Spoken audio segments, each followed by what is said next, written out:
Assalamualaikum warahmatullahi wabarakatuh. Salam sejahtera untuk kita semua, seluruh rekan-rekan ASN di Indonesia.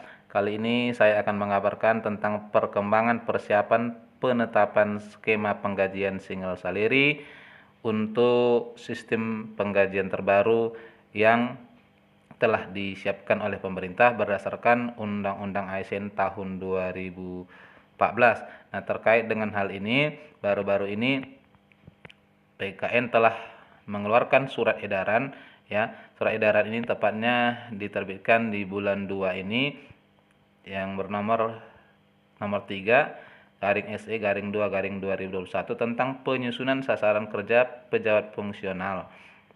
Nah, adapun latar belakangnya adalah implementasi kebijakan penyederhanaan birokrasi berupa penyetaraan jabatan administrator ke dalam jabatan fungsional ahli media dan jabatan pengawas ke dalam jabatan fungsional ahli muda, yang kemudian ditindaklanjuti dengan penugasan pejabat fungsional dimaksud sebagai koordinator dan subkoordinator, ya.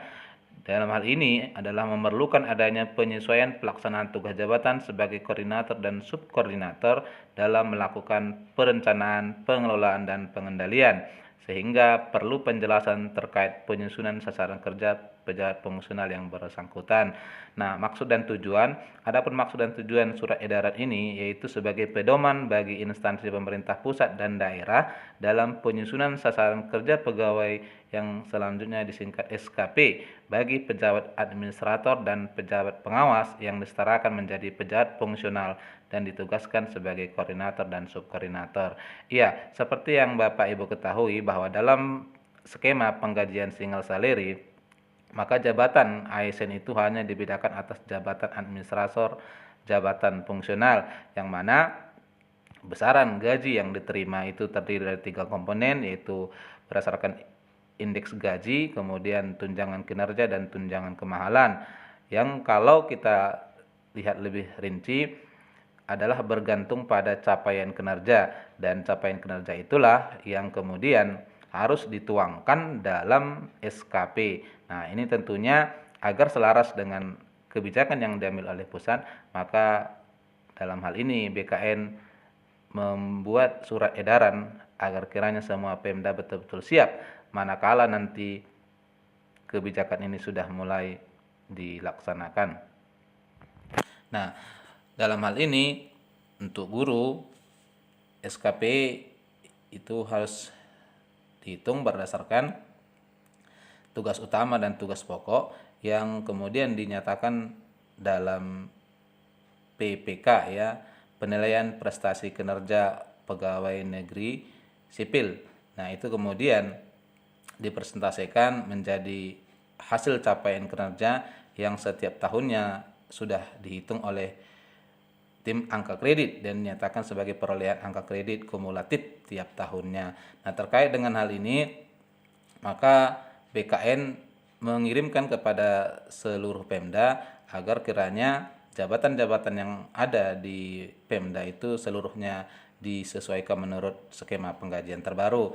Dan ini adalah isi surat edarannya. Batasan pengertian koordinator adalah pejabat fungsional ahli media yang diberikan tugas dan fungsi koordinasi serta pengelolaan kegiatan sesuai bidang tugasnya dalam suatu satuan kerja sebagaimana diatur dalam perundang-undangan, ya.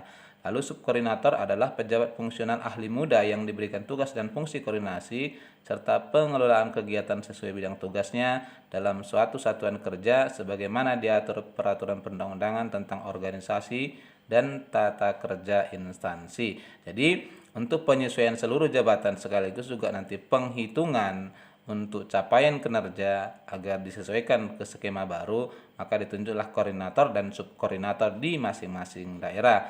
Nah, penyusunan sasaran kerja pegawai yang pertama bagian C ini, SKP pejabat fungsional ahli mada yang ditugaskan sebagai koordinator berisi kegiatan tugas jabatan disesuaikan dengan butir-butir kegiatan berdasarkan peraturan perundang-undangan yang mengatur jabatan fungsional yang bersangkutan. Nah, jabatan fungsional sendiri untuk struktural itu ada sampai 15 ya jenjang, ya. Kalau dijumlahkan seluruhnya sampai 17 jenjang. Kemudian Kegiatan tugas sebagai koordinator merupakan kegiatan perencanaan, pengelolaan, dan pengendalian pada jabatan administrasi dan seterusnya. Nah, yang keempat, adapun penyusunan SKP pejabat pengusuran ahli muda yang ditugaskan sebagai subkoordinator, sebagaimana dimaksud pada angka 3, disusun sesuai dengan contoh. Ini ada contohnya, nanti kita lihat contoh bentuk SKP ya, penyesuaian yang diberikan oleh BKN.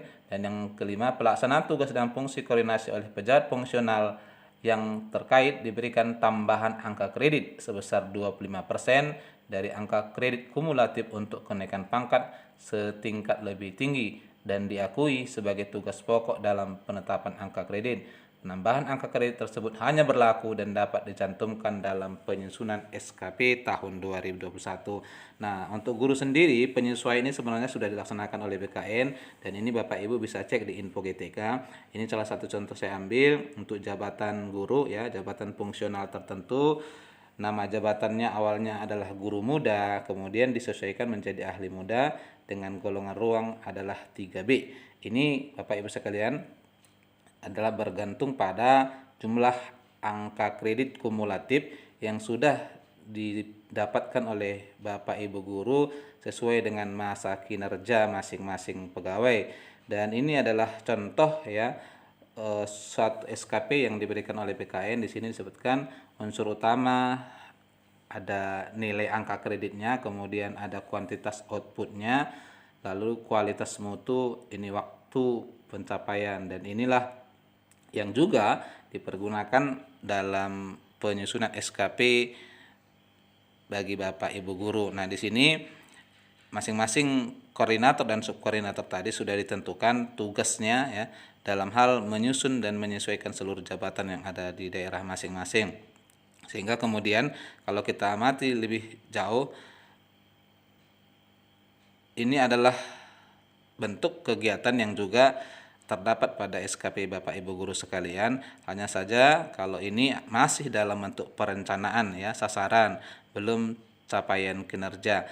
Nah, di dalam poin ke-8 ini yang menjadi angka kredit utamanya, tugas sebagai koordinator adalah melakukan pengelolaan data dan informasi penilai kinerja ASN. Nah, di sini disebutkan tugas besar angka kredit yang didapat dari sini adalah 37,5, dan inilah sebagai tugas koordinator dan subkoordinator yang selanjutnya nanti akan ditetapkan kepada angka kredit masing-masing pegawai di bawah koordinator dan subkoordinator. Dan untuk itu maka sama-sama kita syukuri, semoga cepat dapat terlaksana. Barang demikian, Assalamualaikum warahmatullahi wabarakatuh.